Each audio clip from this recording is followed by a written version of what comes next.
We are live. Hello, everybody. As you can see, Chase is not here. No special intros. None of that stuff. He was double booked. We tried to get someone in to replace him. Maybe Bros here before later. hoes. We'll Bros see. before hoes. Bros But before hoes. Chase. Bros before yes, hoes. yes, I know. But anyway, um, but we'll go. We got it handled. We got it handled. It's always a little bit more casual when Chase isn't here, anyways. So. Um, but anyways, I was planning on starting with Grand Slam, but we started getting comments on like uh, what the Vince documentary looks like it actually is going to be Mm. finally, and apparently they don't skirt away from a lot of the Vince stuff, which is good. But apparently it also seems to make the point. None of us have seen it, of course, but these are the people who took a long time for, and I'm guessing this is why, for the kind of wrestling, even adjacent uh, people to actually see this and get a preview of it. But it looks like it's going to be very, hey, Vince is gone. We're different people. It's a different company. We're not on Netflix now. Netflix has nothing to worry about. And that's all fine and dandy. Some of that's true. Some of it's not. This is why, we've been talking about it. Other people have talked about the fact there needed to be a little bit more people pushing, hey, what's really changed? The fact that there isn't a lot of actual change. There's still people in the company that were part of all of this. As much as Vince could do a lot of this himself, there's also a lot of it that he couldn't do all by himself. And somehow all of his little goons are still there. So there's a lot of that, which is kind of bad man gone. What Sean said. So what do you guys have? You guys seen any of this? Any of the? Yeah, I read some of the articles and like reviews about it. And, I would say before Vince put the tweet out or whoever runs his account put the tweet out, I was not going to really watch it because it's like, what are we going to learn? At least it's us as fans who are kind of dialed in on what's going on. Like, what are we going to learn? It's more just going to be a nostalgic piece of just going back and seeing stuff that he put together. And I've seen that stuff enough times. But when he put that tweet out, I was like, maybe this is leaning in towards more than what we want to actually see, like actually diving down to like not just the Janelle Grant stuff, but all the transgressions he's had over the last couple decades. And then we start to see the reviews come out, and they're like, if you're not a wrestling fan, you know what? You might get a kick out of this. If not, you probably already, I mean, if you are a wrestling fan, you probably already know the story.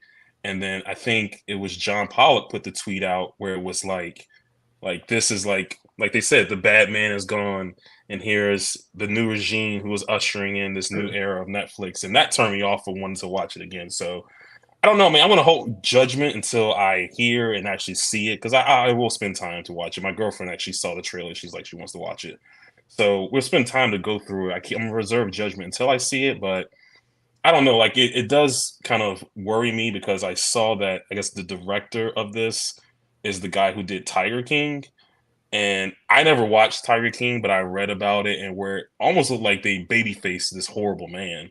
And I'm just worrying if they're gonna do that here with Vince. Even though I heard the last episode was supposed to go with all the Janelle Grant stuff, it's gonna be interesting just to see how I don't know how they portray him, how they portray the company Well, as well. so to be fair, the the doc was basically done when Right. the Vince stuff like exploded. So they did go back and they did. I'm guessing that probably that last episode they probably changed a few other things as well. Um, so to be fair on that point, but so I just thought I'd throw that in. What do you think, Hmm. Martine? What do you? I don't give a shit. Like I don't. There's nothing in here that we don't know. Right. People like us don't know. My girlfriend saw the trailer and it was the opposite reaction from yours, Brandon. She was like, "What are they going to tell me that you haven't yelled about in this living room already?" So what is there to really see? And then I was like you, I was a little intrigued when Vince put out that tweet. I'm like, oh man, they about to fuck him up.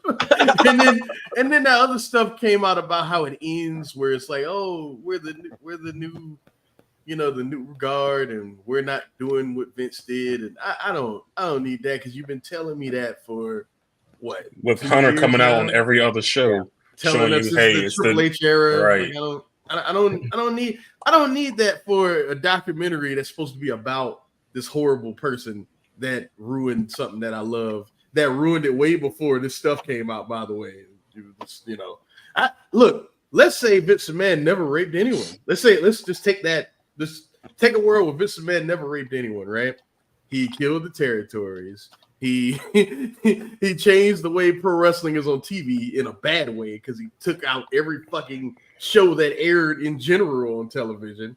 The way people perceive pro wrestling now, like, we're dorks. Like, the three of us, we're dorks, man. Nobody thinks this shit is cool because of what they did to pro wrestling. It's not anybody else. People always call pro wrestling stupid. Well, guess what? The masses didn't think that. Like, we all knew it was fake, but everybody thought it was cool. It became uncool because of what they did. And also, let's talk about the fact that he's never really came up with an idea that was successful other than WrestleMania and maybe The Undertaker. That's about it. He almost ruined Steve Austin. He almost ruined The Rock. He almost fired John Cena. He almost ruined Chris Jericho. He almost ruined Bryan Danielson. He almost ruined every good idea that they've ever had. He almost ruined. So no, I don't need to see this. Look at the Royal Rumbles once Patterson left. Yeah. Mm-hmm. I mean, terrible. Not good. Not good. And the thing is, terrible. A lot of what people say, hey, you know, he's the one that changed pro wrestling. Pro wrestling was going to change with Vince McMahon or not. People need to understand that. That's one of the things. Like it was already on its way. The Von Erichs probably could have done it before Vince did, and probably been a bigger deal because the Von Erichs were a much bigger deal at that time. But you know, Daddy Von Erich was like, nope, we got to keep doing the horrible. We got to keep doing the way it's always been done, and didn't realize that, hey, we could go around the country, we could do all of these things. They were already on cable. They were already, you know, in a lot of other markets. So a lot of people don't realize that. And the fact, and go back and watch. Go ahead, Josh. Go ahead. Go back and watch World Class, like when World Class turned, and compare that to even what WWE was doing at the time, like how it's filmed, the sound, all of that. That is all like what we think of pro wrestling, modern pro wrestling. That's all World Class. That is what that is, and does not probably get, you know, but you know, there's no problem. It does not, right? They do not get the credit they deserve for pretty much portraying pro wrestling, you know, way before its time. But also, people love to bring up Hulk Hogan, the hottest dude in the country before Vince McMahon even signed him. Like, it's hilarious, man. It's hilarious. He's never, in terms of pro wrestling, in terms of the thing that he hates, he's good at. He can't stand it. He can't stand it. He made a bunch of money in pro wrestling because he tried all this other shit. The nigga tried bodybuilding. He tried football. He tried all this other stuff, and it all failed. Remember WWE World, WWF World, and all this shit failed. Hey, don't act like you didn't want to go there one day. Of course I did. Yeah. It worked for a little bit. But like, all this stuff failed. But pro wrestling is what he was good at. And even at that, WWE Studios is another one. Somebody brought up a chat. Even at that, he's overrated at this shit, man. In terms of coming up with ideas, all that shit. Terrible at it. Chili McFreeze. Stone Cold Steve Austin was almost Chili McFreeze, y'all. Just think about that. And then throw in the rape and all the other stuff he's being accused of now. Take all that and throw that in. There's nothing of value to come from this at all. I'm good. Covering up Snooker. Yeah. Covering up looking Snooker. Out for Owen. I mean, the Owen stuff to me is like the public is about to find out, though. That's the thing with this is the public is going to start to find this stuff out. Right. You know, watching it, because you have plenty of people who are not wrestling fans. They're documentary fans. They're going to watch this on Netflix. Right. It'll be interesting. It'll be interesting to see how they handle the Owen stuff. That'll be the one, because to me that puts just the whole company in a bad light, because that wasn't just Vince. That was everyone that was like, hey, you know, and kind of went along with it, and has continued to go along with it, and all of those things. That'll be interesting. I see in the chat somebody asked, will he talk about the steroid trial? I doubt it. No, he will. No, they will. That's a defining. I mean, Benoit was well, the trailer, they will. They will, but what is he gonna say? Is he in the doc at all, or I Vince? think so. Yeah, I think they he's in the- interviewed him. He said Okay. he was Interviewed. involved. Gotcha. No. Yeah, this was supposed to be like the PR, like this was supposed to be the thing that was gonna kick off the Netflix on WWE thing, and then everything else, the Ring Boy scandal. I mean, we go on. But the thing, it is going to kick off because it's going Right. to end with the Right. babyface Paul Right. Levesque, Right. and you know, And the guy Khan that running the company. the guy that doesn't want to have, want to be The out Rock. in front of anybody. I'm sure the Rock will get babyface as well. I also find all this funny that now, we're talking about this. We're talking about how horrible this fucking man is. But when we said it when he was in charge, we were all crazy. I just want to point that out. We were crazy. It wasn't just us. He's doing a Wasn't good just us. job. Wasn't It's just not us. that bad. You guys are You guys are overreacting. I'm over that fight. Dave Meltzer would point this shit out and would get dogged, and who has come to Dave and said, you know what, you were right, we're sorry, none of that shit's happened. So that's not a soul, because they're upset that some women's match in the WWE didn't get 5 stars. That's Right. why. It's stupid. It's fucking stupid, man. And they're all stupid. I'm not gonna do it tonight, but they're all stupid. Just fucking dumb, man. I will a little bit. Did y'all see that tweet I put in the fucking Who was it by? Darby Allin's comments about AEW versus Oh, the WWE? yeah, I read we'll that. talk I about read it just that. a little bit. So Darby Allin, in an interview, he said that AEW is like Slayer and the WWE is like Taylor Swift. And I actually think that's perfect. You know why? That's a pretty good. You know what? You know why it's perfect? Because the WWE is easily digestible, sometimes fun, always formulaic, totally harmless pro wrestling. That's what it is. And AEW is sometimes abrasive, sometimes in your face, sometimes a little over the top, not as cutting edge as a lot of their fans think it is, and at its best, an adrenaline rush, which is Slayer. So what is this true comparison? What's the problem with this true comparison? But you know what the WWE fans did predictably? Well, Slayer packs their shows. First off, Slayer had packed the show in decades. Right. Or other shit like, at least Slayer changed fucking metal music. Yeah, I get kind of, but not really. If you really think about it, they made a form of metal music that had been around for like 15 years beforehand. Popular. Exactly. They had to get defensive because anything that is perceived as an insult, how is being compared to the biggest pop star that is not Korean in the world an insult? You motherfuckers won. You won. Do you need everything?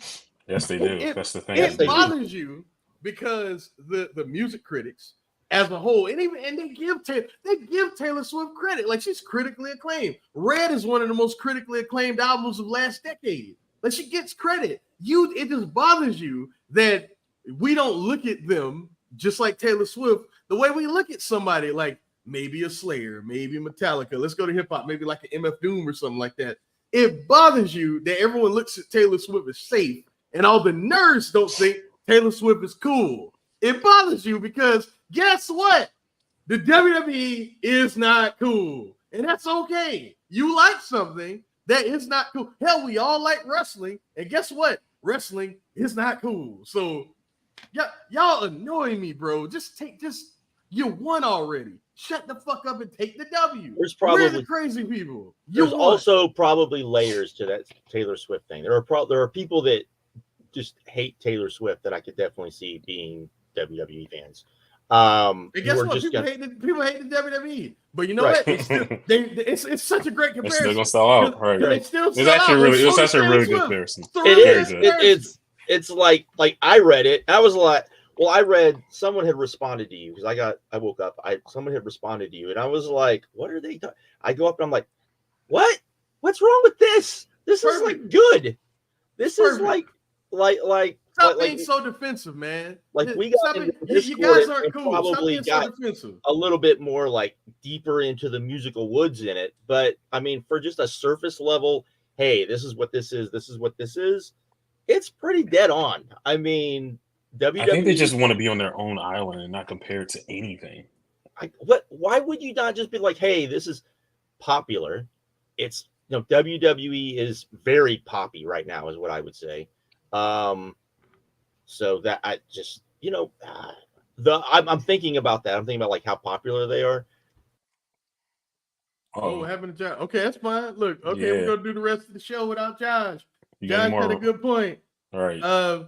First off, he sucks, man. I've never liked that guy. That guy is that's the worst guy I've ever met. Don't say that.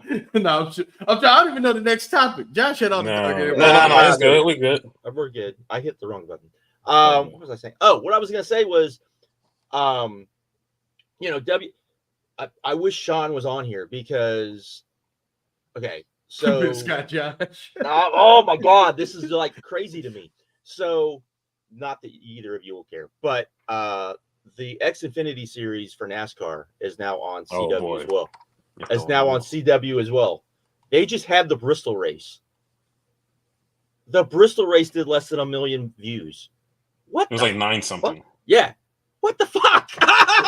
so what is NXT gonna do with this thing? I have no idea. So Bristol is like it's the league below. Right.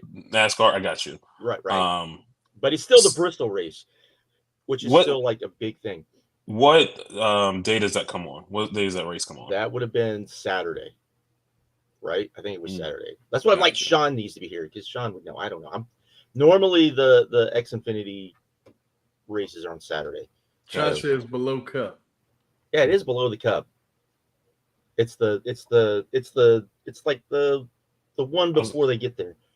Gotcha. It's like the NXT of NASCAR. I feel yeah. Very clear. It's the NXT of NASCAR. So they did below 1 million, which is I guess not. No, like do they normally do higher than that? I mean, I know NASCAR does average, pretty good. Like last year, Xfinity averaged 1 million.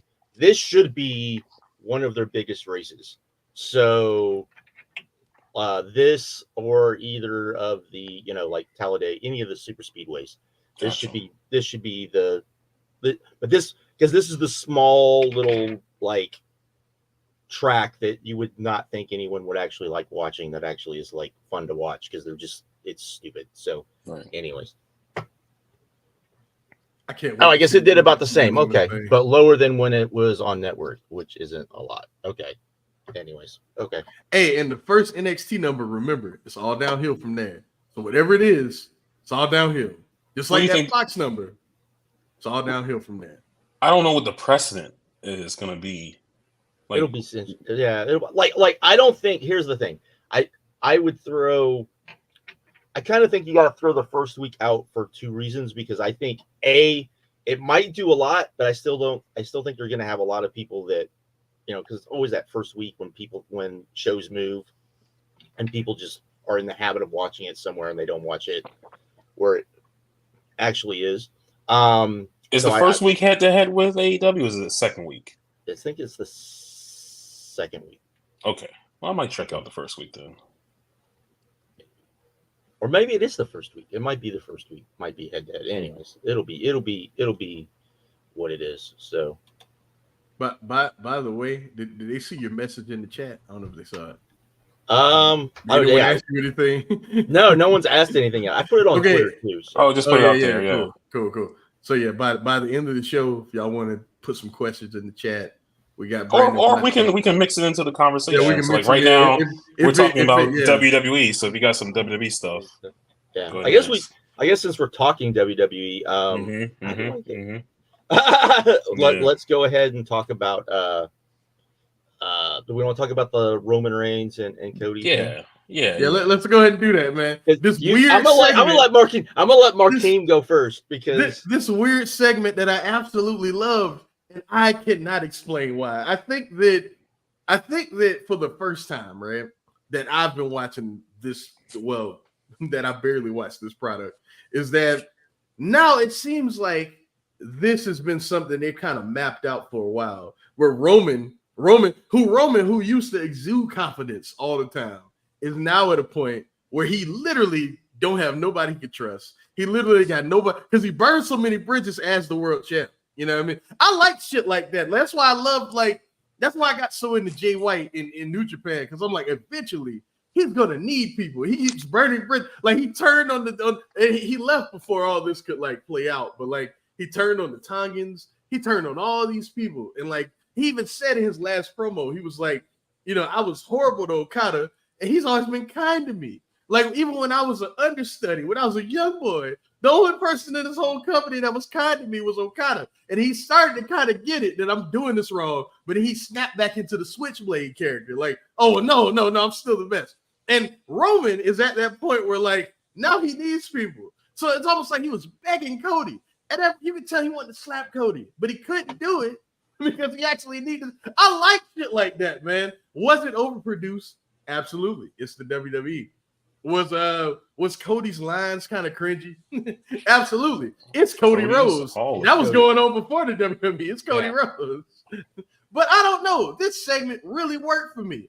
I'm not gonna watch the show. Let's get that straight. I'm not gonna watch the show. But I am interested on the route they go. I'm gonna keep track of it. I'm gonna pay attention because I don't know. The segment really worked. I don't know. And it seems like they were both talking like humans, which they don't do often. Like, because they cut promos and everybody, each and every time I see you, you're blah, blah, blah. You want my WWE World Undisputed Championship of the Universe, Galaxy, North Star, all that stuff they did, just the same, just words to say words. You know what I mean? And it wasn't like that. I don't know. I loved it, man. I thought it was fantastic. I know it's just me. I thought as a segment, it was really good. I cannot buy anything Cody does because he just comes off super fake to me. I don't know because like you said, this was probably the most the whole thing came off fake. Like just, and it's overproduced, and I don't like the like this was. All right. So if I was looking at it in your perspective, Marquine, where you're thinking about the storyline and where things have come, I can see how you would enjoy it more. I just looked at it as, hey, I'm watching this thing on Twitter for 8 minutes. And the segment that they produced, and it was nicely produced, but a little overproduced. And I thought everything came off kind of cheesy with the music. Roman coming out of here with 8 cars out of nowhere, and then they're standing out here. And I didn't think that their acting was all that great personally. And yeah, I can see where it would help build up this like mediocre tag match that people are going to be excited for now. But just viewing it as is, like it didn't really make me want to watch this match. And again, I didn't see any type of what I saw was, hey, this is how they are going to go going forward because of how well received this whatever you call this is.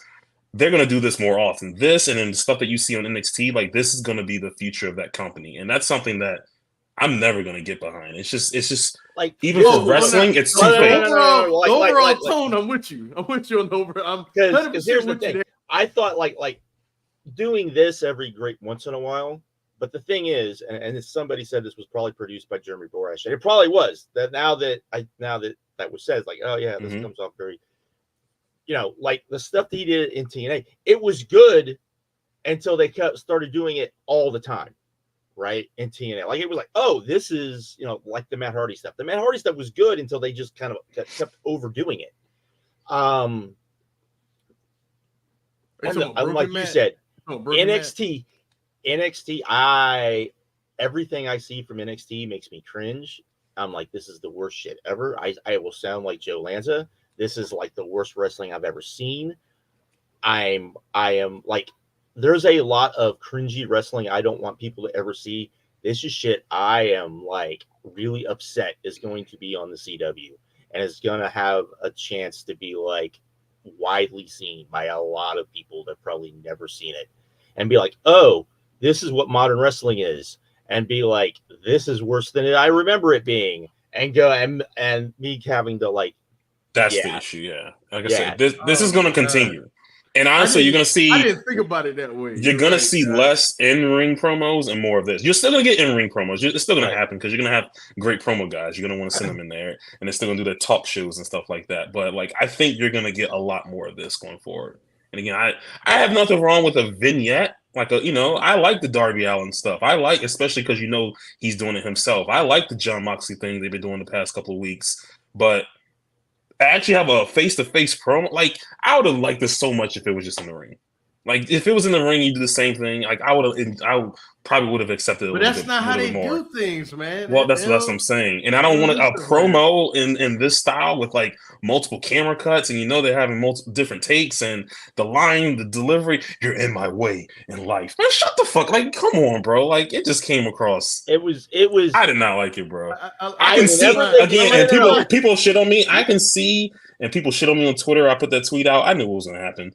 But I can see how the WWE fan would enjoy. Like, this is what they want to see. Like, this over-the-top stuff, I could absolutely see how they like it. But for someone on the outside looking in, I'm just like, bro, not for me at all. And whenever they do stuff like this, you know, it's everything I hate, man. I love to say.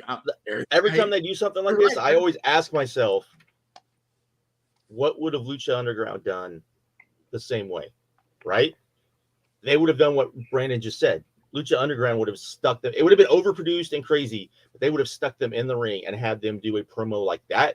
It wouldn't have been, whenever they did like the really crazy promo things, it was usually stuff you can't do in the ring. Right. That's when they would do. Yeah, that's true. And it was stuff leading up to whatever was going to happen in the ring, right? So you would do the promos in the ring, like type of thing. I think that. So whenever they do stuff like that, that's always my first thought, because I'm always like, I enjoyed that. Why am I not enjoying this? Because theoretically, I should be enjoying this, but why am I not enjoying this? And that's what. Well, Josh, I got an easy answer for you, because Lucha Underground has some of the best storytelling in the history of pro wrestling. That's why. That's why. As cheesy as it was, yeah, I agree. It's such amazing storytelling. Honestly, if you can buy into the tone of the show, the way they mapped out their stories was so incredible. So, like everything with Dario Cueto, the way that character changes as that show goes along, so well done, man. So well done. So I've been rewatching it with my lady, man. It's so good. The thing with the key, I didn't realize they introduced the key as early as they did. Oh, and I was like, oh, that's somebody, because she doesn't know, like, she's watching this for the first time, right? And she has no idea that Matanza Cueto is about to be Jeff Cobb. It's about to blow her mind. She has no idea. Yeah, man. What's it on? What's it on? It's on something called Cineverse or Cine something. It's on Cineverse, and I think it's on Tubi. No, it's not on Tubi anymore. I checked. It's not. Okay, no, it's on Cineverse. It's. I mean, it's out there. It's easy to find. So. But yeah, you probably just YouTube those episodes. Yeah. I mean, yeah, it's good stuff. It's okay. So we should talk about Grand Slam. Anything else WWE related that's coming up? Are y'all excited for Hell in a Cell at all? No, it's not called Hell in a Cell. It's called Bad Blood. It's called Bad Blood. Let's like. Yeah. Are you excited for Hell in a Cell? Do you have? Let me ask you. Do you have? Faith? I don't have Peacock. No, do you have faith? No. Do you have faith that Punk and Drew will finally have a actual grudge match? What are they doing? Hell in a Cell. They're doing Hell in a Cell. I think so. I think so. I hope so, man. Because look, they let Cody bleed. Throw the fans a bone. Let them bleed, man. Let them bleed and beat the shit out of each other. I would hope. Throw the fans a bone. I mean, they did that fucking strap match. Have either of you seen that? No. No. Well, no. I saw the last 5 minutes. I saw the finish. Yeah, I didn't see the whole match. The finish was cool. I ain't gonna lie, the finish was kind of dope. He hit that GTS and just hit the bottom and hit the rope. I like that. The only reason I watched any of that show is because we talked about that horrible fucking Randy Orton match. So, anyway. Man. Hey, can I have a segue? Yeah, go ahead. So they announced Saturday night's main event for, I think, like the middle portion of December or whatever. Do you think they're going to make that into a big show? Like, do you think you're going to have some like really big matches when it comes to that? Isn't that where they're doing Roman and Cody, I thought? Well, I think somebody, man from Wrestle Purist, he fantasy booked that to be happening, which would be a good thing to see, honestly, or put like Cena or somebody on there. But I mean, I would hope that they, for their fans' sake, that they treat that as a big deal. I remember those NBC specials they did back in 2005 or whatever. Like, those shows sucked, man. Like, they weren't good at all. I mean, they were cool to see on NBC, but those shows were not anything good. So here's the thing with like the Saturday night's main events is every time they do this, they seem to like, oh, we'll just do what we did originally back in the 80s. The thing with the 80s is you got nothing on TV in the 80s. You got squash matches. Mm-hmm. Maybe the good matches you would get, like the big time matches, would be like just two mid carders going at it, where you actually got Hulk Hogan wrestling against, even if it was an upper mid card heel, you got that, or you would get him facing whoever like the heel of the time was. King Kong Bundy. Yeah, King Kong, but just whatever.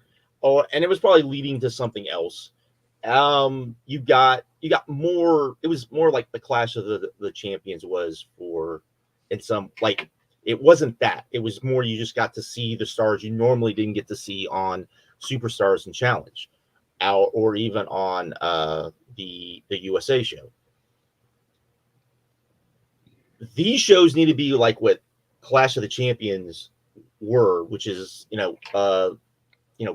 hour, 2 hour pay-per-view type show where you've got like 4 to 5 matches that are all good, that all mean something.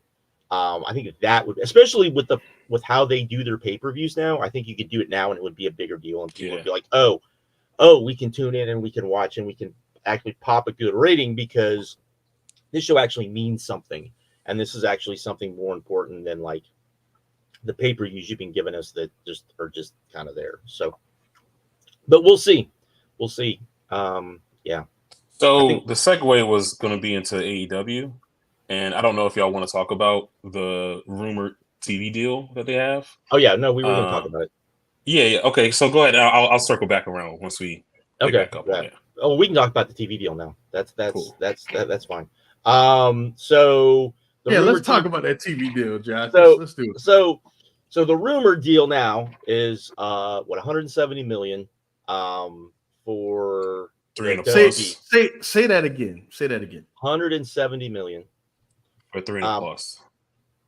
For 3 years plus annually. Yes. $170 million. We don't know if that includes the pay-per-views or not, or if the pay-per-views are a separate deal. Like that's a whole different like we don't. Josh also doesn't know if it's the Peacock model or the UFC model. I don't. He's been asking that for 6 months, but yeah, right. But we'll see. But we don't even know. Like at first it was, this doesn't include the pay-per-views. Now it might include the pay-per-views. The thing is, if it includes the pay-per-views, this deal is kind of like, it's good. It's not like fantastic now. It's just good. I wouldn't even say. I would say it was better than average. I would say better than average. Yeah. If it doesn't include the pay-per-views, I'd say it's good. It's fucking fantastic. It's fucking fantastic. So, but it all just depends. And then you've got that, and it's going to be, they're adding that other show, but we don't know what that other show is. So Shockwave. We don't know what Shockwave is going to be. So that's the thing. Other than, I'm wondering if it's going to be more of like an ROH type show. I'm wondering if it's going to be that, because I would love if it was Ring of Honor Shockwave. That would be cool. I don't think they'll do that. But I think it's smart. If anything, rebrand Ring of Honor as AEW presents Ring of Honor or something like that, to put the AEW brand in front of it. AEW presents Ring of Honor Shockwave. Yeah. Yeah, there you go. That's a mouthful, but yeah. Right. Word. But yeah. So I mean, here's the thing: if it's 170 million, whatever, including the pay-per-views, not including the pay-per-views, even if it's just an okay deal, they're now making money, which they weren't before. I've heard some people get all weird about how long it is. I think that's fine, because you don't know where wrestling's going to be. You don't know where anything's going to be. You don't even know where WB is going to be. Like as much as people hate what's the head of Discovery, WB, he's making the money now. Like, I don't think people realized how much in debt they were when he took over, and they're now starting to get out of the debt problem.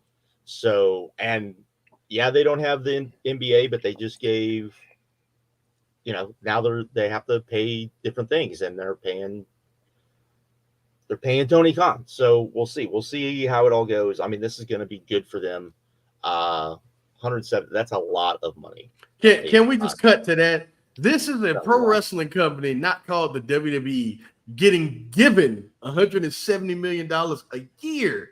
And people are acting like this is a bad deal. $170 million a year for a couple of TV shows, not counting what is Shockwave, not counting what you're going to be making at the arenas, not counting what you're going to be making international deals, because all of those are coming up. Right. And you get so many places you can sell to. It's crazy. And then, AEW as a whole, I come on here and I yell about it every 2 weeks when we do it. This product is cold. Motherfuckers ain't going to the shows. The ratings are going down. They can't really make any star that actually does anything for business. Let's just be honest. And somehow they've been given this. There's the road rumored to be given this. And which is wild because they could have made more if the ratings were better. That's the thing. They could have made more if they were like, the 2022 and something like that. And the thing is that we've talked about it on here. A lot of people won't talk about it. Fox themselves talked about, hey, we brought in WWE, we spent all this money, and the ad revenue shitting on WWE. Recently. And the ad revenue was not there. Was not there. And be like, we sold the ads, but the ad revenue just wasn't there. And one of the dirty little secrets that people have kind of figured out is that low income idiots watch the WWE on Fox. Let's call it what it is. That's what they Hold on a second. Time out. No. That's what they said. I feel you. But when I'm thinking about it, wouldn't that make sense? It is basic rabbit ear TV. I don't have no cable. I'm just turning the TV. Wouldn't that make sense of someone who doesn't have a lot of money? That's what they like. That makes sense. So I can't. It's still funny to say for sure. These poors are watching the show, but I can see why this is. Apparently they're dumb too. They're not just poor. Right. I'm poor. Shit. I'm shit. My spot me on Chime is crazy right now. I'm poor as fuck. but apparently these people are dumb too from the focus test they've done. So it's not just. Okay, so here's the thing. I brought that thing about Saturday Night's Main Event up because the Shockwave is at least rumored to be in the Fox family. You are frozen. We can hear you, but you're frozen. What the hell? It's rumored to be in the Fox family, and I think a lot of people are saying FS1. Right. What if they do that? They give them this 2-hour show or whatever, but then kind of like what they're doing for NBC, where they're giving them these 4 specials. What if AEW gets a couple of specials on Big Fox every year? Something like that would be neat, even if they are on FS1 and they're on Big Fox, to be able to get a special a couple of times a year to be able to expand their reach and show more people AEW. Something like that would be really neat to see. It would be awesome to see. I think especially because the one thing is if Tony Khan feels like he has to put on a big show, he puts on a big show. And when we get to Grand Slam, I think we'll kind of see that. But like I was saying, I wasn't going to get into the pores thing, but the fact of the matter is that the ad revenue, the dirty little secret has been that the ad revenue for Oh,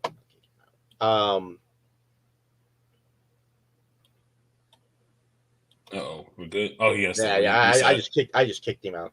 Gotcha. Yeah. That the ad revenues for AEW seem to be better than what they should be comparative to WWE. And if that's the case, then that's why Fox would be like Rich and Joe from Voices of Wrestling have been saying this for years. For years. Yeah, they've been bringing it up for a while. They've been that they were ahead of the curve on this forever. Maybe one of them knew something. Maybe they knew something, but that I think it's just a numbers thing, honestly. Yeah, it really is. When they started looking at it, they were like, "Hey, you could be," because I think it was Joe that brought it up the first time. Was, "Hey, you could get AEW for cheaper, and you might get more bang for your buck." Right. Even if it wasn't bringing in as the ratings, because you're still probably going to get a pretty good demo rating, comparative to the rest of network TV. So, but you're getting more bang for your buck, and I think that's something that people just don't want to get into. Nor, we're still 6 months from when the the new TV deal was announced with WWE, and the Netflix deal at least, and people still really don't seem to want to dig into that deal and point out that that deal is not great. That it's real. People All are right, like, so what oh, it's a we talking about the Netflix deal. We talking about Just in total TV yeah, deals. yeah. That that Netflix deal, people are like, oh, but it's 10 years. If Netflix wants it to be 10 years, it's all about like what Netflix wants. And this deal, like, it could be over in 5 years, and WWE took, their A show off network TV, put it on a true streaming service where, you're limiting the amount of eyes that are going to see it. Whoa, I don't know about that. I mean, you're going to have more people who could see it, who technically could see it. Could see it. That's true. Okay, That's true. Here's the better point. You're limiting the amount of people that are going to watch it. Are you? I don't understand. Bro, you got 80, 90 million people who have an opportunity to click on WWE to be able to watch it. Brandon, I'm not saying they're going to do it, but bro, why do you think Mike Tyson and Jake Paul are on Netflix? Because people have the opportunity to click the button and watch 5 minutes of it. Even if you don't watch the whole thing, if you don't become a full fan, you have the opportunity to be able to do that. I watched fucking Kobayashi versus who's the dude that eats all the hot dogs? Because it was on Netflix. It was right there. I could watch that, and you're gonna have that's gonna be on the main page when people click on their Netflix when it first comes out. People have opportunity to click on it, even if it's only for a couple seconds. People are going to be exposed to that. I mean, and that's way more than what you get on USA. I expect us to get like the Peacock type weird worded numbers of, people watch, it got so many people eyeballs on it for so long. But right? Yeah, of course. Yeah. Instead of you're going to have 50 million people watched. Kind of like the XFL debut. 50 million people watched Raw, whatever day. I guess it's still Monday. I don't know, but you're gonna have that press release for sure. And then you'll probably get like the press release after, which will be like, over the last week, this many people watched, watched it. That sort of thing. I expect that. I'm very curious at how many people are going to really watch Raw, not tickets, watch Raw from beginning to end now without, because theoretically now you can be like, it's not, I don't have to turn into USA to watch the show. I can turn into USA, maybe wait, a couple of hours, then click on Netflix and fast forward through the shit I don't want. You know what I could see them creating is like where you come to like a WWE hub or whatever or something, and you can like pick like your favorite superstars. So like, hey, here's CM Punk and Rhea Ripley and Dominic Mysterio and Gunther. And anytime that they're on screen, you're gonna get an alert like, "Hey, such and such is coming on Monday Night Raw," and you can be able to tune in to see. So they say, "Hey, we know you're not gonna watch all 2 or 3 hours. I don't know how long it's gonna be." Which honestly, I think they're just gonna depending on what they write out, it's gonna be between 2 or 3 hours. But it's gonna give you the option to be like, "Hey, we're telling you your person is on," kind of like that Cody countdown when Cody first came to the WWE. I think they're gonna do something similar to that, where they're gonna like, "Hey, alert you like this person's on TV. You can be able to watch them." So that way you can just get more than, a couple minutes versus 0 minutes. I think they're going to probably do something like that. And that sounds good, except for no, it's not smart, because what happens when you have these live events and these people have continually skipped over the segments of the people you're trying to build up? That's the problem. That's the problem. As you're going to get more of this disparity of who do we care about, who do we not care about, and it's going to be more of what we already have, which I don't think is something long term. And I could be proven wrong, but I don't think is something that's proven long term. It's, people have brought up WCW. It's very WCW like in that when WCW was hot, where there was a lot of hot things, but it wasn't stuff that you could see sustaining. And I think that's one of the big things. So But anyways, Got you. How do we talk about WWE's TV deal? We talk about I AEW's TV deal. Because they're It seems. everywhere. It seems. Because it's when you're talking about that part of it, it is kind of like. So on the flip side, it does seem like there's going to be a big presence on Max. And what I'm hoping for is not only the pay-per-views, which obviously we all want that, but if Dynamite and it looks like Rampage is going away from like all the rumors. It looks like they're going to get rid of Rampage, or I wouldn't be surprised if the third hour Dynamite is coming. I fully expect that to happen. But they're going to simulcast this stuff on Max. So that way, if you don't have TBS or TNT, but you have the Max app, you can be able to click on the splash page and be able to watch some of this. So just like Netflix, even though the reach is not going to be anywhere close to that, but still it'll be a big reach. AEW can be consumed by someone who may not have that opportunity to be able to watch it on cable. That means fights going away, and if they do that, no, because that's international, so that's still going to be there. I've been stealing it so long, I forgot that I'm. It's still international for sure. International. But at least people in the States and wherever Max is located, they might have the opportunity to sample AEW when they didn't have that opportunity before. And again, guys, I was from Iceland last week, but yeah, go ahead. You talking about VPN? I find it hilarious that I'll get on my because I have a Roku and I've got a Fire Stick depending on like what I'm doing because some stuff works better on one and one.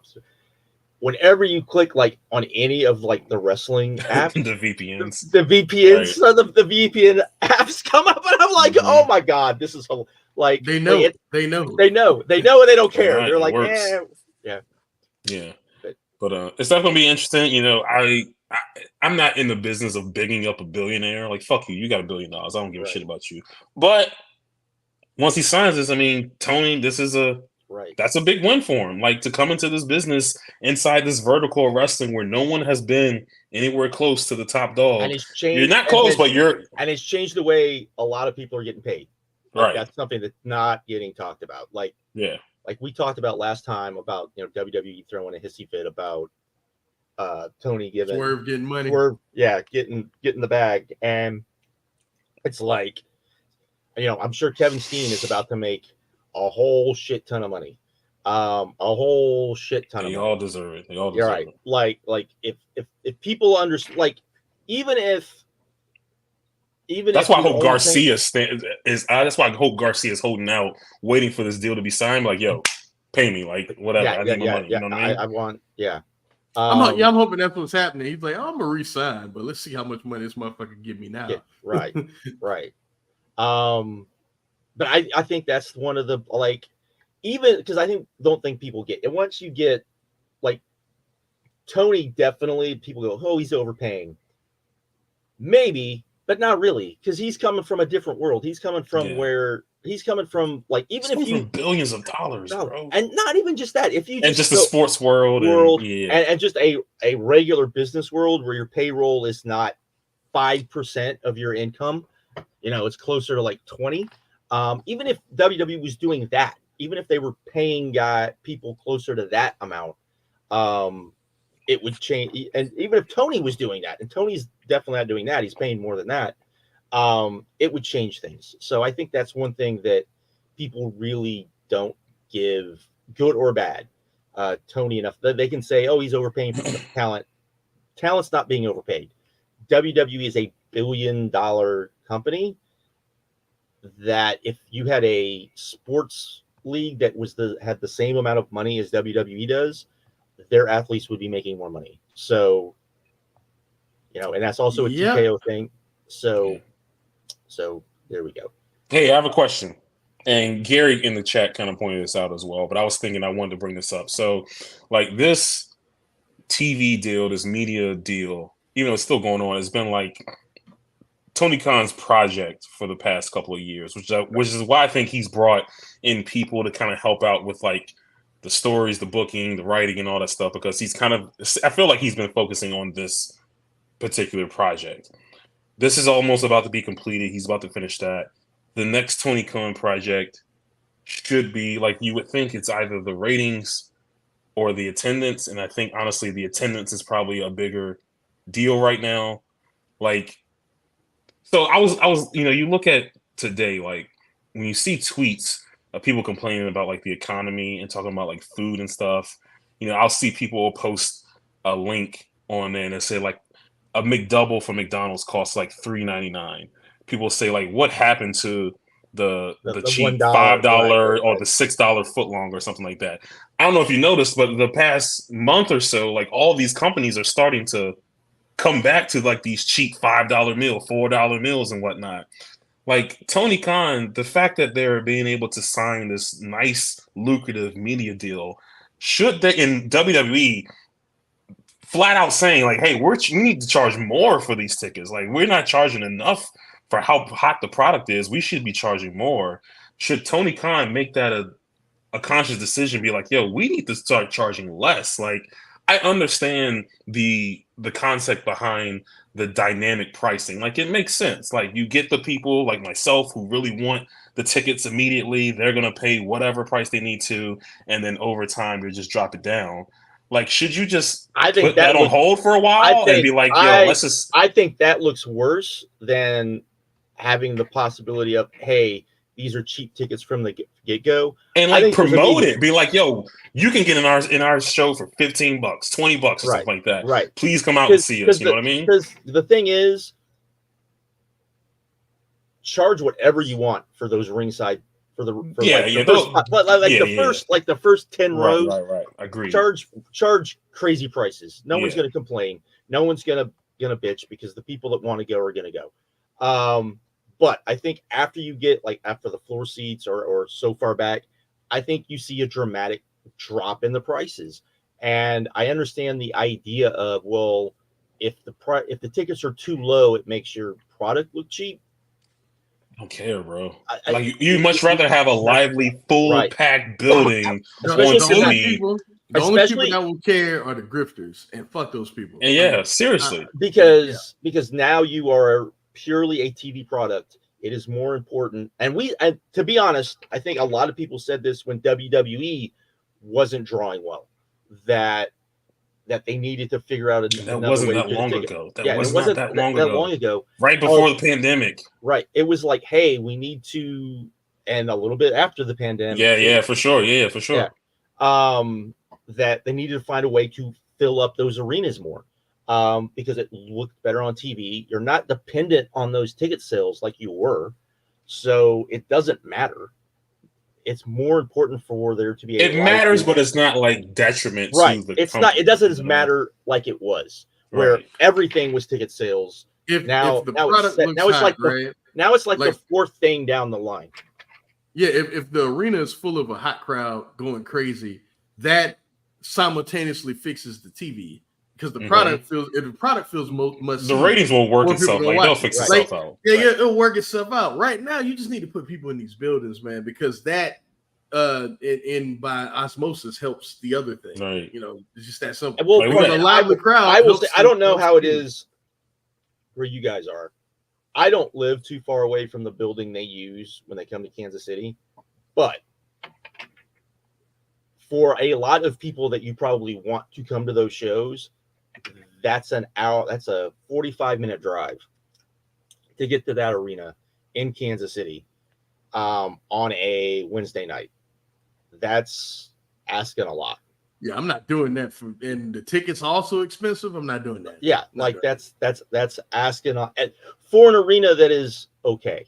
Like it's an okay arena, because you can't get into the T-Mobile Center here. That's a problem. And I think that's a problem that they have everywhere. I think it's a problem that doesn't get talked about enough, that they can't get into the prime locations. But I think they need to do a better job of maybe even going to places that don't, a lot of people have brought up the fact that maybe they need to run a lot more unique locations instead of just a bunch of arenas. Or small arenas. Or small. Yeah, like you could run. Like that what they did in Cardiff. That building was like 3,500. It wasn't that much, but they packed that bitch out, and it was awesome. And they run Hammerstein Ballroom. I hope that's coming. Just 1 week on Dynamite, sold out Hammerstein Ballroom on TNT or TBS, my bad, on TBS. Yeah. Come on, man. Or do a double shot. Do you do a double shot? Yeah, do a taping on it because, and you could charge whatever the fuck you wanted for those. Yeah, that show. You Yeah, 1,600 tickets. Like, come on. You could charge whatever you want, and it would be fine. But yeah, I absolutely, I think they should definitely do a ROH taping at Hammerstein. I've thought that for a long time. Yeah, I think do one of the big shows at Hammerstein. I think they should do a taping at the arena. To be honest, I think they should do. Goosebumps. Goosebumps. I think they should. Man. I honestly think they should do ROH tapings at like the arena, Hammerstein. You know, go down, do one at Center Stage. Go around the country, do the War Memorial in Florida, and all of that sort of stuff. Just do it, and it's ROH. No one's gonna really, it is what it is. But let's talk about the Grady Cole Center in Charlotte, North Carolina, so I can go. But yeah, I agree with that. All right, so let's talk about Grand Slam. I think I've had everything on here. Yeah. What do you guys? How many tickets they got out? They got like 7,000. Speaking of attendance, that's what I'm saying. Yeah, that's what I'm saying. Like 7. Like I'm guessing you're hoping. And they shouldn't come back here. They shouldn't come back until if they have a pay-per-view. I think you'll sell out pretty well. Well, they announced they're coming back next year. Yeah, which is stupid. That's well. I mean, we don't know what it's going to be in a year. We can't say that. Yeah, right. But it's just I'm not. Yeah, like you're not. Yeah, I mean the thing is though, this is a good show. Like it's a awesome show. Probably the best card they put together for a Grand Slam. This is like crazy. You have like, but I think this also goes to the point of them. I don't want to say the storytelling not being, because I think there's some good stories here, but them kind of being all over the place with the storytelling and not focusing on the stories enough to where it's. All right, so help me out with this card again because I don't remember anything. Okay, I'll go down it right now. So you got this is Dynamite. Yeah, this is the Dynamite. You got the Young Bucks versus Kyle Fletcher and Will Ospreay. Which I remember that. Yeah, you would think people would be like all about that and that would probably be an insane. Awesome. Mariah May versus Yuka Sakazaki. Yeah. When that should be good. Should be good. You have Hook versus Roderick Strong. You have Is that on Dynamite? Is that I thought it was Dynamite. I thought it was on Dynamite. Gotcha.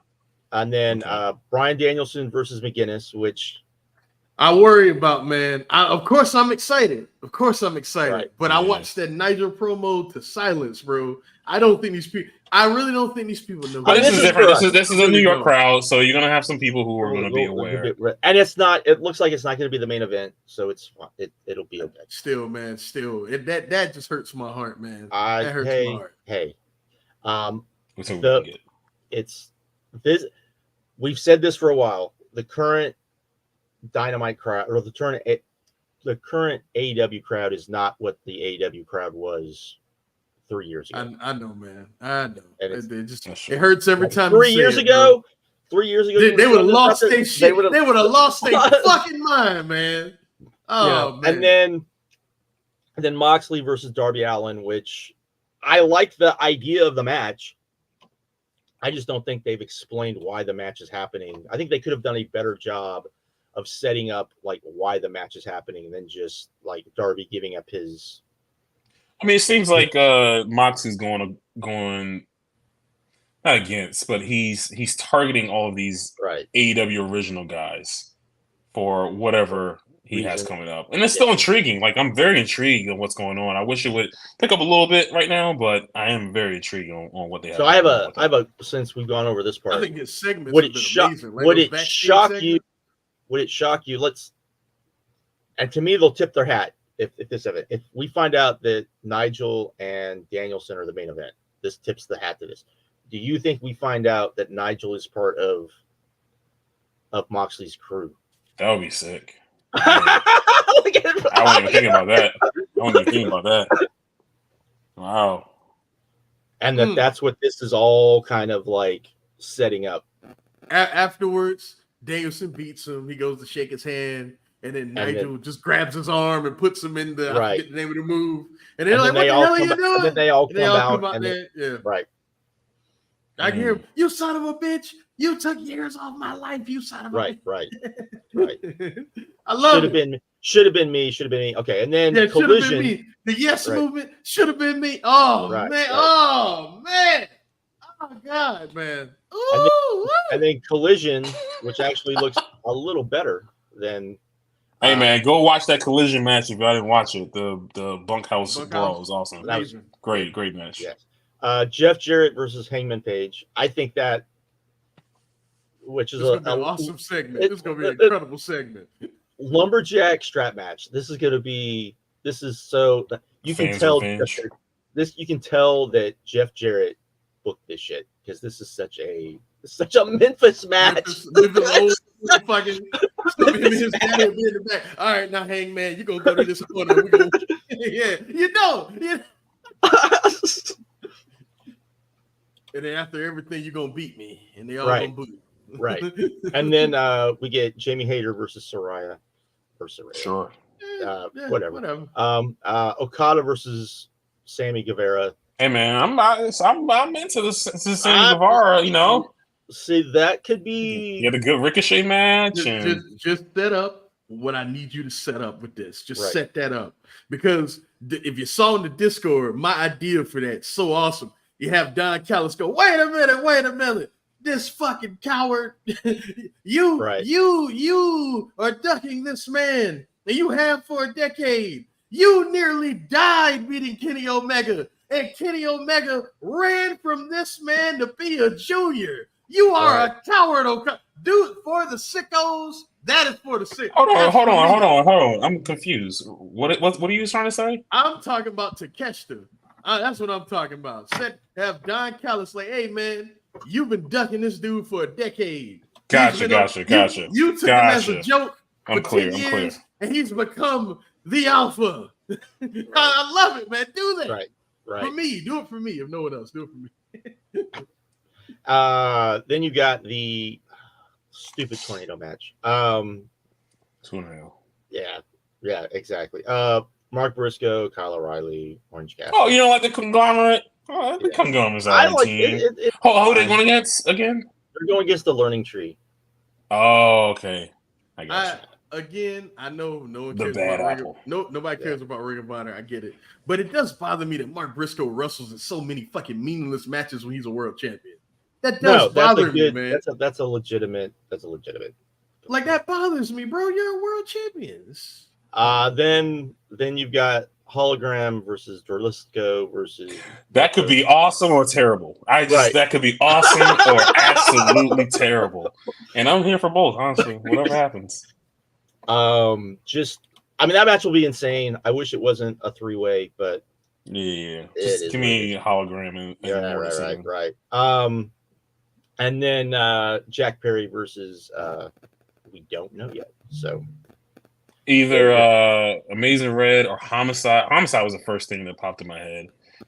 Would they bring out Adam Copeland on a tape show? I mean, maybe. I don't know. Is he good to go? Is he good to go? I don't know. Ricky Starks has been posting a bunch of shit online over the last day. That could be. He's like, I'm ready to wrestle.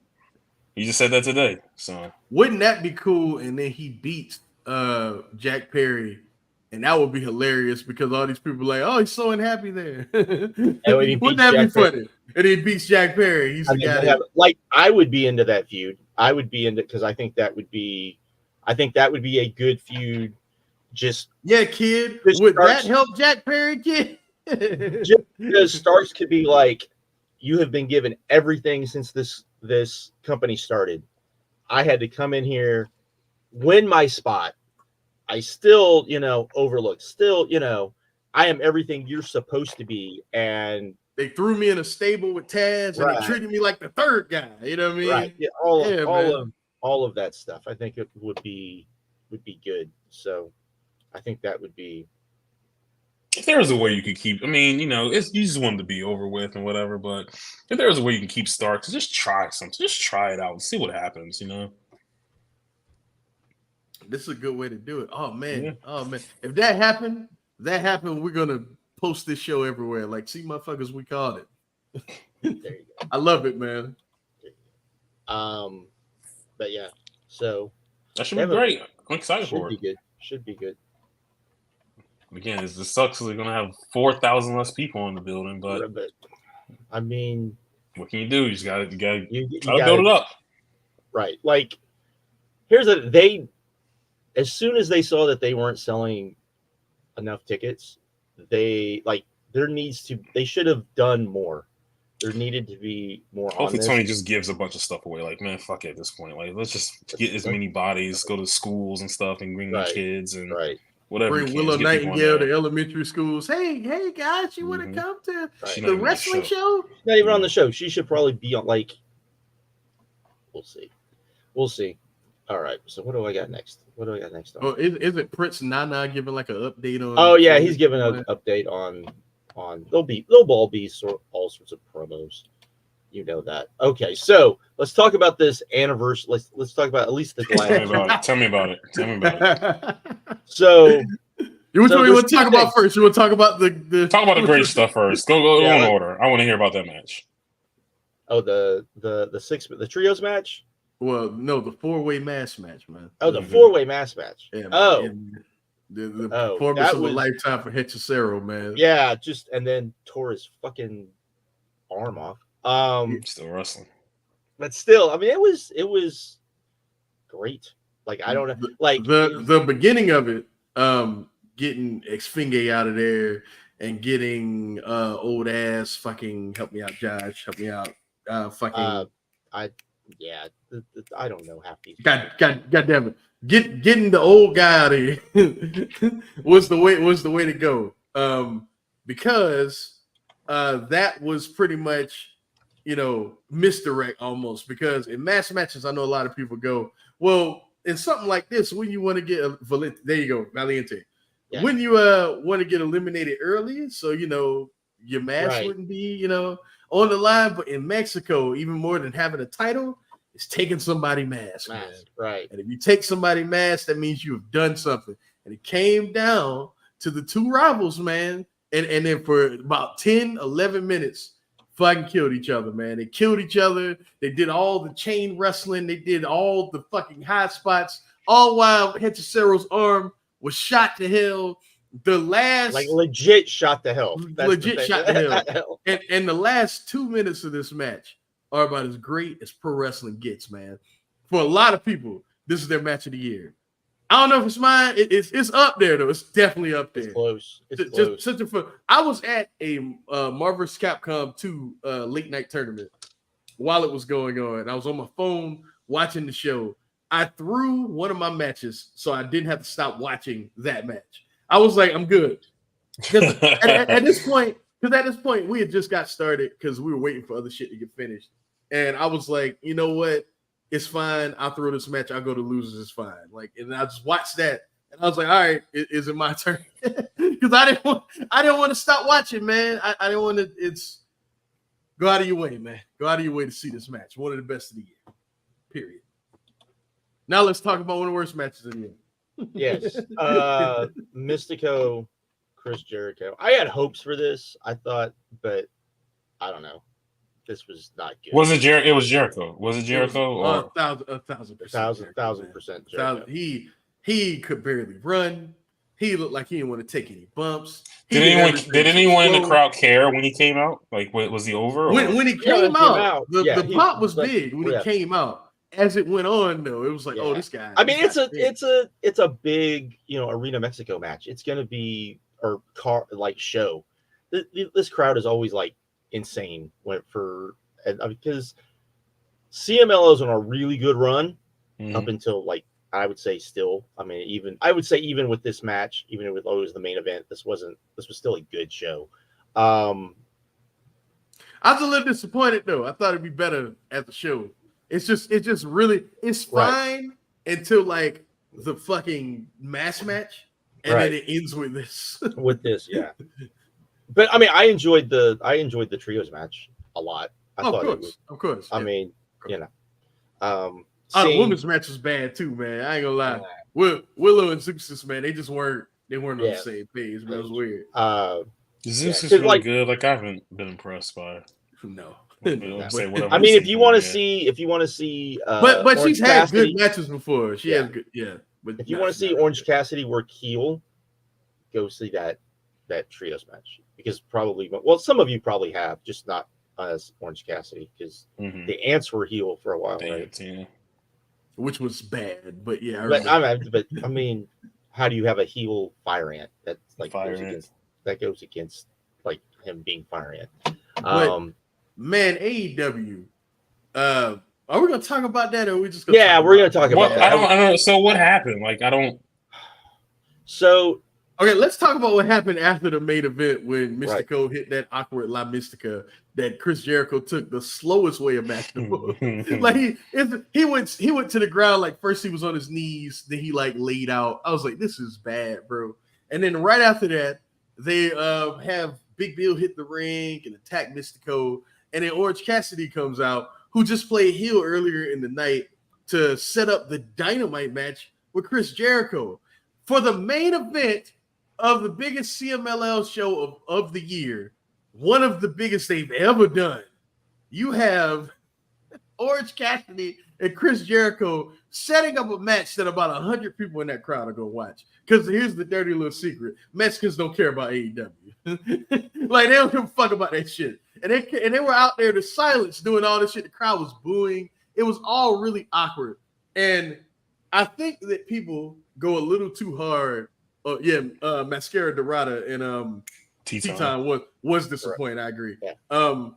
But yeah, a lot of people say that AEW is super oppressive, and they always like kind of make their partners look smaller and all that. So a lot of people say that. A lot of times I'm like, y'all are kind of overreacting. Not this time. Not this time. And the thing is, this is not the move. And the thing is, for the most part, Tony had been getting like the raw end of the deal with CMLL. From CMLL. So I don't know if that was all leading to this, but that still wouldn't even, because we haven't even gotten to all of it. This is just this part of it, because then you have AEW say, oh yeah, because Chris Jericho and Orange Cassidy won their CMLL matches, and they didn't. Yeah, neither one of them won. Neither of them won. And I didn't see that they said that Orange Cassidy was winning. They only showed the fall that Jericho won, which made it work. I think that was the worst thing. They only showed the fall that Jericho won in the main event, not the two falls where they made it seem like Mystico was like just some guy that Jericho beat, and the biggest star in all of Mexican. It was horrible, bro. Like the biggest star in Lucha Libre just beat this guy. You had to like. That sucks to see, because with AEW we always like to promote like how they are a part of the wrestling world, like the wrestling universe. All these other companies exist within AEW, versus they do not within WWE, unless you're TNA or Noah. But all these other companies, they exist in the AEW stratosphere, and you're not giving away. You're not telling them the correct results. The WWE thing, man. That sucks to see. Right. It was, and I know some people say, "Oh, it was a mistake." And I don't know. I mean, they took the tweet. I mean, they took it down because they had no choice. Yeah, but how did they get to that point? I don't know. I don't know who thought that was a good idea. Like. So many people were mad, Josh. That's why they did it. I don't think it was because of the mistake. I think it's because so many people were mad. No. I'm saying that they did take it down, but they needed to say, "Hey, we mistakenly said this. Blah blah blah blah blah. Won't happen again." That type of thing. Or they should have made it into an angle or something and been like, Chris Jericho comes out like, "See, I modified the footage. They're not going to show me get embarrassed and the learning tree get embarrassed, like something like that." Yeah, so like make like even what so bad.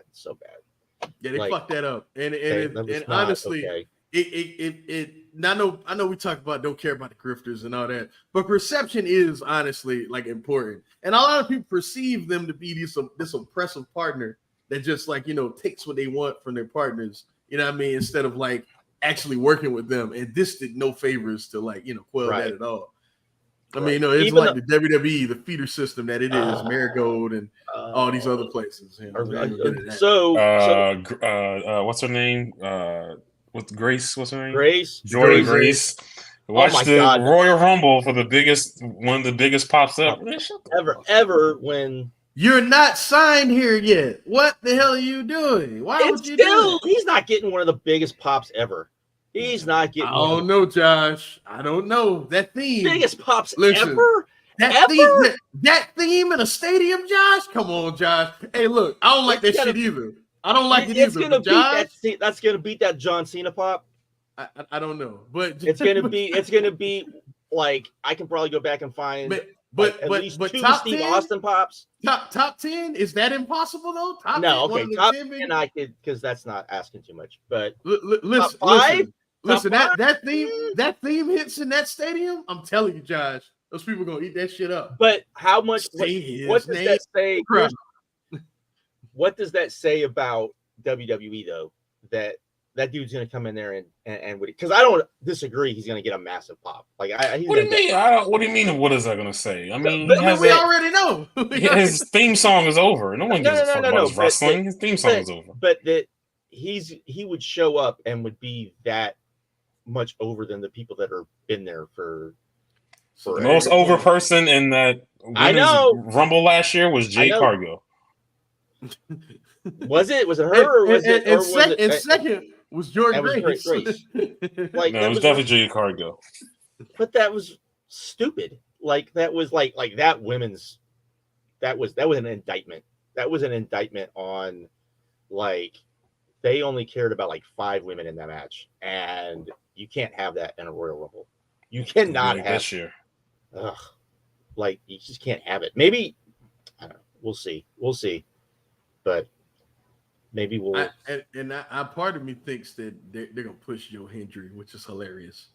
Why wouldn't you? I could see that. I mean, they just gave. He's worse than Eli Drake. He makes Eli Drake look like Kurt Angle, bro. That's why. Eli Drake just pops. Yeah, I mean, it's gonna be what it is. I mean, freaking Jey Uso just beat Braun Breaker for, I'm sure because they were like horrible idea to me. But whatever. Why? Why is it a horrible idea? Because, man, he's the guy that actually has potential to be more than just Yeet Man. But you don't think he's gonna still be over though? But he is Yeet Man. Who cares about Yeet? Yeet Man don't need no belt. The people care about Yeet Man. But he don't need no belt. They don't care. No. They care about his catchphrase. They care about that entrance. Once his matches start, they don't give a shit. Let's be honest. I saw the video. They care about the finish. They cared about the finish. I agree. You can make with that title reign, you can make Braun Breaker the same way you make Gunther. He's not as good, but he can have a dominant title reign like that and come out better for it. And so that way, when he loses the belt on not a random episode of Raw, it means something. You know what I mean? Instead of Yeet Man beating him and having the belt for like 3 weeks. Who the fuck can't? Well, my bad. I'm thinking in pro wrestling terms. I'm sorry. I'm thinking like a pro wrestling fan. Well, y'all continue. What if they put Braun Breaker back in NXT after he's been in as a star? Why would they do that? Because they're on the CW? Because they're on the CW. Oh, my God. No. Why are they putting Randy Orton on one of these shows that's not well. We're talking about that. Conversation. We talking about that. How nobody's buying tickets to this fucking NXT show. Orton is not a draw, bro. Like, no one's surprised by that. In St. Louis, though? Come on. Not surprised. Not surprised at all. Oh, yeah, I'm sorry. This turned into fuck the WWE because every show that I'm on, I'm going to make sure it turns into fuck the WWE because fuck those people. They have tried to ruin this thing that I've loved my entire life. I turned 36 tomorrow, and for 36 years, I've loved the fucking pro wrestling. They've tried for 36 years of my life to ruin this shit. Capcom gave you a birthday present. Yeah, that's true. That's true. No, I'm just saying that they gave him but Jesus, man, fuck those people, and I'm gonna make sure that every show at some point turns into that. So if you don't like anti-WWE, get the fuck out of here because it's gonna happen every time I'm sitting here. I promise you that it will happen every time. Go ahead. Did we even get any questions since we're pretty much done. Nothing that didn't stood out. Somebody asked us how we got into wrestling. All right, like All right, my friends. I was watching. my buddy was watching Nitro, and Scott Hall showed up, and he was like, "You gotta watch, you gotta watch, you gotta watch." And I was watching the next episode, and that's that from there. There you go. I don't remember. My mom watched. So you used to say your mom, right?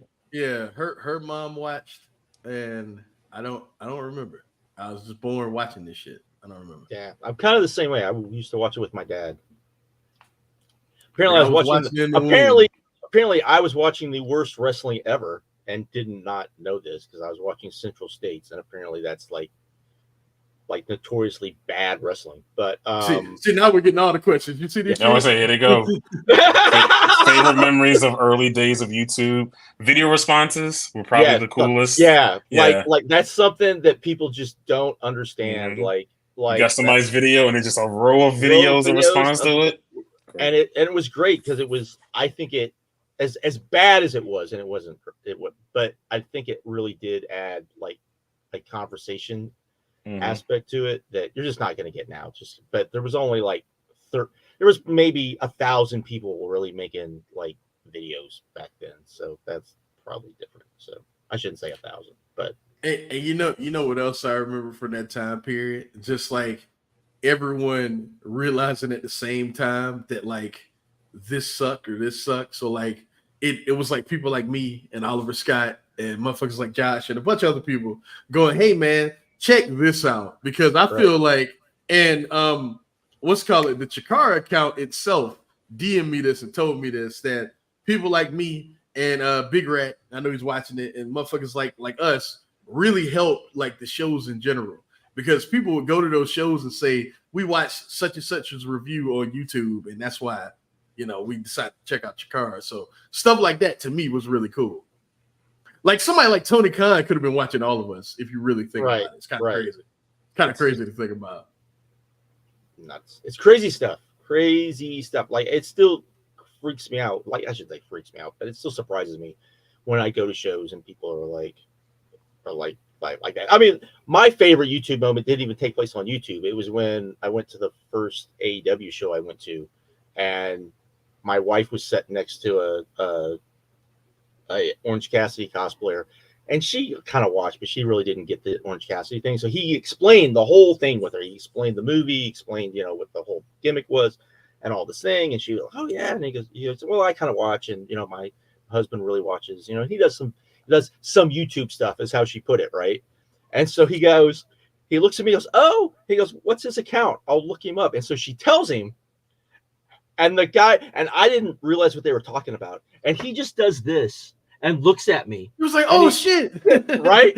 And then said something and goes, "I've been sitting next to you, True Slayer, this whole time." And the dude behind us looked at him and goes, "You just now realizing this after like an hour and a half?" Nice. That's what's up. Right. That's dope. No, and that stuff was always cool too. Somebody that like paid attention to my videos or something. Yeah. Like seeing that show or seeing me. Hell, I remember we had the last video we were talking about fighting games and stuff. I remember, I think it was the 2014. It was the same year Justin Wong won Marvel 3. Somebody recognized me, and it was the craziest shit in the world. Because I was at one of the booths. I was at the Mad Cats booth just looking at stuff. And the guy just he shakes me. He goes, "You're Nightmare Ball 1. You're Nightmare Ball." I was like, "Yeah." And he was like, "Why don't you make videos anymore?" Yeah, I got recognized at work one time. The guy pulled out. He pulled his phone. He said, "Hey, is that you?" I was like, "What the fuck, bro?" I'm like, "Yeah, it is." All right. I have not had that. I'm waiting for that to happen one day. I'm waiting for. I was managing GameStop. I'm like, "Is that you?" I was like, "Yeah, that's me, bro." It's cool, man. Hey, people don't realize, man, we had a reach that a lot of people just like now, we're just now seeing. You know what I mean? Right. Especially Josh. Josh, you had so much power, man. You really did. I had more I kind of knew, but then after I kind of realized even more. So probably why I pissed so many people off, but that's fine. But yeah, I mean it's crazy. I mean, the other thing was the night that Bill and Doug went crazy on what's his name for doxing him and for doxing both of them. And that was the night I realized that, like, literally we lived in the same little, like, suburb of Houston.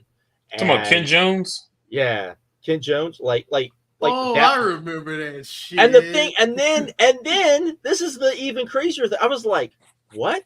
And then because he just got like Bill had just gotten off work. So he's wearing his work shirt. And I'm looking at the work shirt and he's saying where he works. And I'm like, there's no fucking way. Not just that they live like close to me. And so we had started all like kind of talking to each other because of that. And I'm like, do you work with Mike?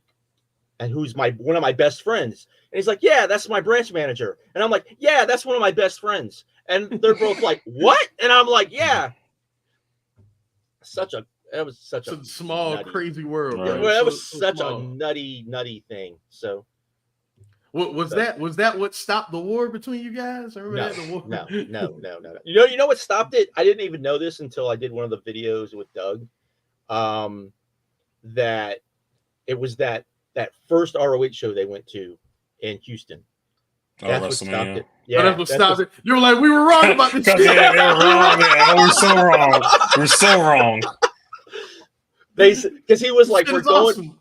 Right. No, yeah, he was like, we're on our way back, you know, because it's like probably from where that show was back to their house, probably about like 30-45-minute drive.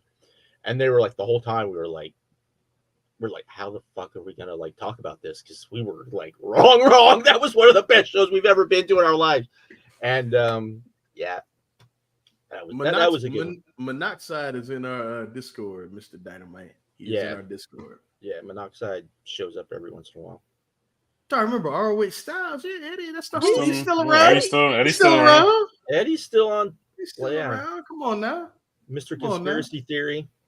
Mr. Conspiracy. Right. Like I think I can get into some conspiracy theories. That dude. I saw somebody else in the chat ask, have any of you seen Mayu versus Sari versus Chihiro and Vini that Scott said was the match of the year? I don't think it's the match of the year, but it's the best tag match I've seen all year. So that's cool. There's that. I don't think it's the match of the year though. That's come on. That's pushing it. But yeah, best tag match I've seen this year. No, Nutty Rock Chick is not on Discord. She's on Steam though, I think. I haven't talked to her in so long. I haven't heard that name in 10 years. Yeah, like I haven't talked to that woman in so long, bro. That's crazy. That's crazy. That's a name I haven't thought about in so long. Because we used to randomly flirt with each other. If you ain't know that. But let's see, Josh. Do you know what happened to Mutant? Do you know what happened to Mutant? Last I heard, he was in Northern California. Last I heard. So this is a fun one. Better peak: Okada, Danielson, or Ospreay. Ospreay's peak isn't over yet. That's my answer. Yeah, that's my answer. That's what I was going to think. Yeah. And you could maybe argue Danielson's peak isn't over yet either, because he's probably, I mean, theoretically. I don't know. I don't know about that, Josh. I think it's over, but I think it's over in a sense where him being the workhorse every week, every night over. For weekend after weekend. Yeah, that's over. But that's over. Him getting to that level every so often, that's not over. It's not over. But yeah, so far though, I would say Ospreys are still going, and then after that, out of Okada and Danielson, I feel like you gotta go Okada, right? That world title reign is maybe the greatest title reign of all time. Yeah, maybe. Or best, at least the modern. See, y'all getting in the weeds. Not said best ROH pay-per-views and shit. Come on, man. Come on. Y'all kill. Come on, man. That's too many. Too many to name, brother. Come on now. I mean, how many more y'all want to take, man? I mean, y'all got any more? You guys got more? We got maybe like 5 more minutes worth. It's all good. Okay. How do I feel about Terry on Street Fighter 6 and the MK1 Chaos Reigns and Tekken 8 bringing back Heihachi for the 10th time? Well, the Heihachi thing I saw coming.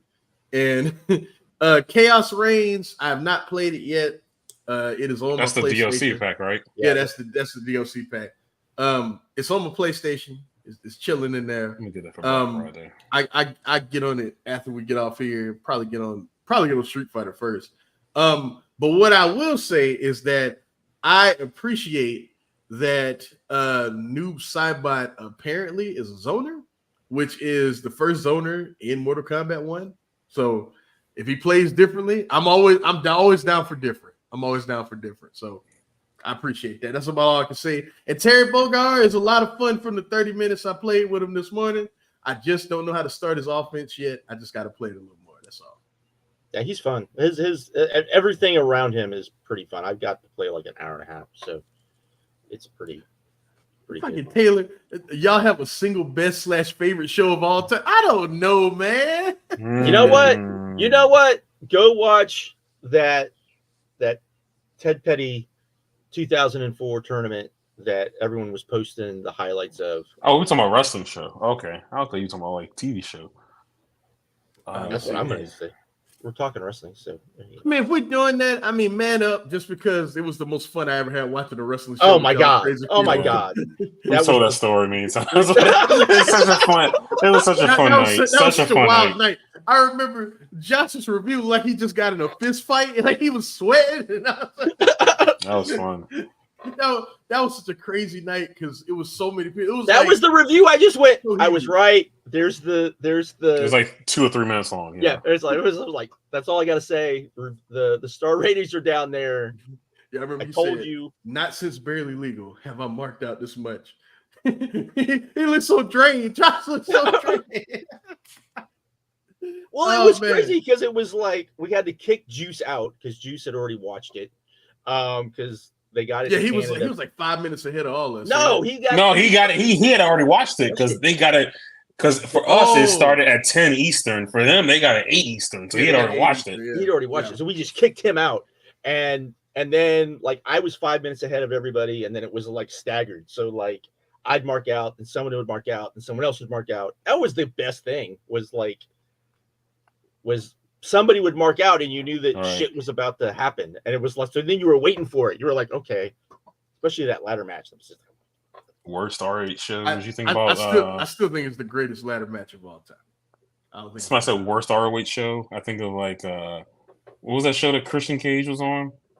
How We Roll or something like that. It was really bad. Yeah. And then I think about I'll tell you the worst ROH the double show. shot. Remember they were filming what was that movie called? The Wrestler? The Wrestler. Yeah, the double shot. Yeah, it was kind of weak as well. Yeah, y'all know the worst ROH show? The Ring of Honor half of the Madison Square Garden show. Nah, I don't know about that. It was damaging, man. Yeah, it was damaging. Yeah, it wasn't good. It was not good. It was damaging to the company. It was not good. Oh, which were either Okada's IWGP or Kobashi's GHC in terms of best title reigns. It's gotta be Okada. I gotta go with Okada, but that Kobashi reign, man. Listen, no, but yeah, it's Okada. It's Okada. Do I remember 2003 TMNT? Of course. Let's see. Quick thoughts on the Thunderbolts trailer. I didn't watch it. I didn't care. I didn't watch it. Real quick, I hate that the Century is in it. Everything else has me excited. As I said on our Discord, it is the worst version of the worst version of that character. Which if unless you know what the character and you know the like where the character come from, that will make no sense. But there's multiple versions of that character. There's multiple versions of the Sentry character itself, because the Sentry character is not just Sentry; he's got other versions. And this is the Bob version is the fucking it's the worst one. The worst one. Because really, he was only created because they needed a get out of jail free card because World War Hulk was such a cool story, but they didn't write a way out of it, so they came up with this character. Because think about it. The planet Hulk happens. They blow up.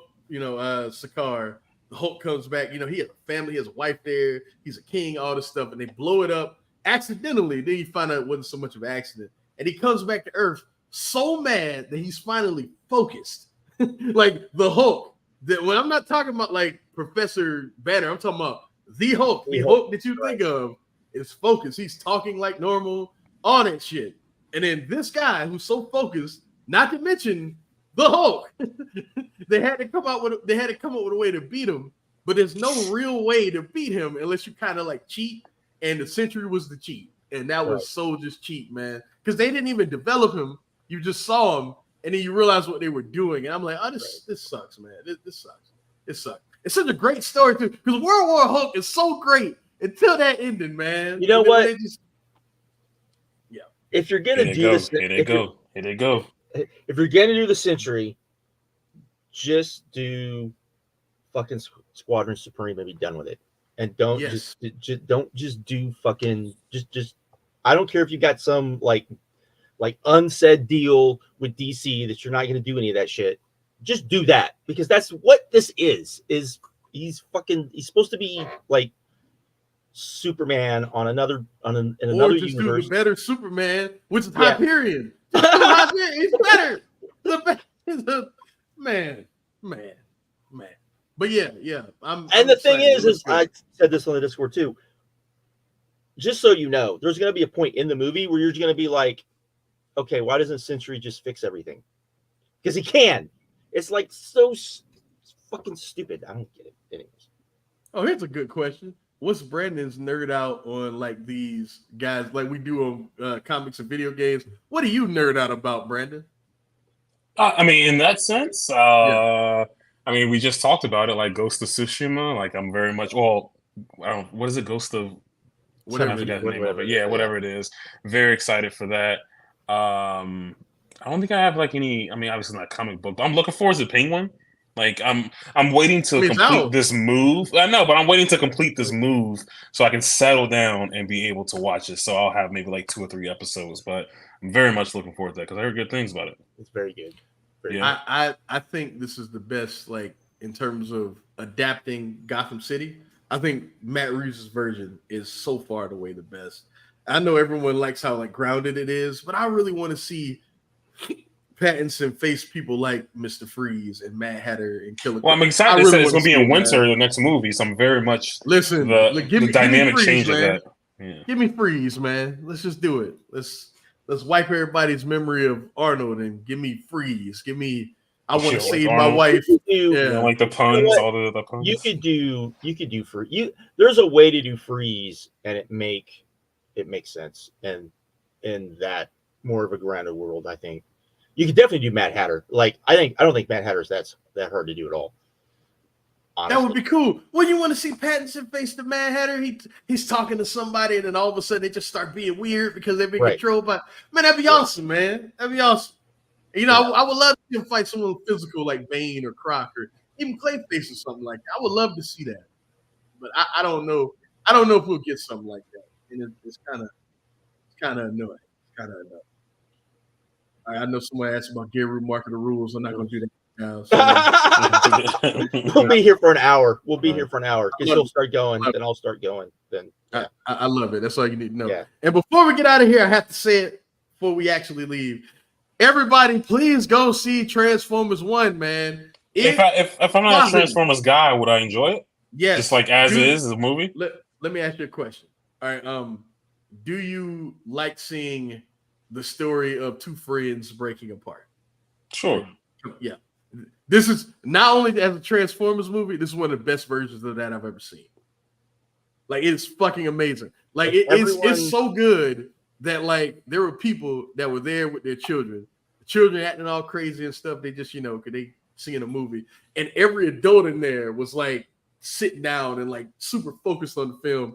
That at the end, when the credits rolled, nobody got up because everybody was hoping there was after credits. I didn't know. Everybody was hoping. And then there is one, and it's not really like, it's not really, for lack of a better term, it's not nothing like a Marvel stinger. I guess it kind of is. Right. It kind of is, but it's not anything like earth-shattering. It's just more like, okay, we are firmly going this direction with the next movie. And it's so cool, man. It's so cool. I don't even want to ruin that, but just know everything goes how you think. Pax becomes Optimus. D16 becomes Megatron. Those aren't really spoilers. And the way it happens is so fantastic. Everybody that I know that has seen it has said that Paramount did a really shitty job marketing it. Yes, because that trailer is so bad. The trailer makes it look like the worst movie ever made. It makes it look more of a kid movie than it actually is. That it's not. And good God, it's not. Good God, it's don't get me wrong. You take the kids to go see it. It's a family movie. Hell, Bumblebee is there for the comedy, pretty much, Right. and he's not terrible. He's not, he's not. He walks the line where he's almost annoying, but not quite. But man, when we get to what this shit is about, like when you see D16 start to change, like that. Who Paperboy from Atlanta? What's his name? What's the guy's name? Brian Henry Tyree, something like that. Something like that. Look, man, he's fantastic. Chris Hemsworth is really good too, because he didn't just try and be Peter Cullen. He didn't do that. But he purposely said he didn't try to do that. So yeah, and good on him. But Homeboy, I'm gonna call him Paperboy because I can't remember his name. What he does with Megatron, though, it's like, because just think about it. Think about what you know about these characters. Megatron from the beginning was always the one that wanted more. He was always like, yo, I'm because usually he's a gladiator. He's like fucking Maximus and Gladiator. And he's like, yo, I want more. Like, I'm tired of just being like a fighter. Like, I have a brain, I have plans, all this stuff. And Optimus, and when they befriend each other, Optimus is like, no, man, you need to follow the rules, man. Like, just calm down. Our day will come. You know what I mean? We boys, but I want you to, fucking prosper. In this movie, the roles are reversed. You know what I mean? It's so great. It's so great.